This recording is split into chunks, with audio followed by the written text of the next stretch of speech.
Nellore central jail దగ్గర హడావిడి చేసిన జగన్మోహన్ రెడ్డి మీద మాజీ మంత్రి, సర్వేపల్లి ఎమ్మెల్యే సోమిరెడ్డి చంద్రమోహన్ రెడ్డి పంచులు విసిరారు. ఈవీఎం పగలగొట్టి సీఐపై హత్యాయత్నం చేస్తే తప్పులేదా? పాపాలు చేశారు కాబట్టే ఈ రోజు ఫలితం అనుభవిస్తున్నారు. పిన్నెల్లి పరామర్శ కోసం నెల్లూరుకు వచ్చిన మాజీ సీఎం జగన్మోహన్ రెడ్డి హితబోధలు చేయడం హాస్యాస్పదం. ఆయన అన్నీ డోర్ డెలివరీ చేశారంట. అవును, నిజమే. డ్రైవర్ సుబ్రహ్మణ్యం డెడ్ బాడీని కూడా డోర్ డెలివరీ చేశారు. మాచర్ల మాజీ ఎమ్మెల్యే పిన్నెల్లి రామకృష్ణారెడ్డి కేసులో చిన్నరాయి కారణంగా తల పగిలిందంట. ఈయన మీద చిన్నగులకరాయి పడిందని విజయవాడ యువకుడిని నెల్లూరులో ఇదే జైలులో పెట్టిన విషయానికి మాత్రం గుర్తులేదా?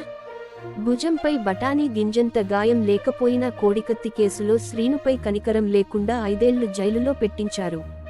కులం చూడలేదంట, మతం చూడలేదంట, పార్టీ చూడలేదంట. ఇది కూడా నిజమే. ఒక రామోజీరావు, ఒక అమర్ రాజా ఫ్యాక్టరీ, సంగం డెయిరీ, రఘురామకృష్ణంరాజు, అచ్చెన్నాయుడు చివరకు చంద్రబాబు నాయుడిని కూడా వదిలిపెట్టకుండా కక్షసాధింపుల్లో అందరినీ సమానంగా చూశాడు. ఈవీఎం పగలకొడితే తప్పేమిటని ఒక సీఎంగా పనిచేసిన వ్యక్తి అనడం చాలా దురదృష్టకర పరిణామం. ప్రజాస్వామ్యం, చట్టం, ఎన్నికల కమిషన్పై జగన్మోహన్ రెడ్డికి కనీస గౌరవం లేదు. చంద్రబాబు నాయుడు అనుభవిస్తారంటూ శాపనార్థాలు పెట్టడం కాదు. మీరు చేసిన పాపాలకు వచ్చే ఎన్నికల వరకు వైసీపీ ఉంటుందో లేదో చూసుకోండి.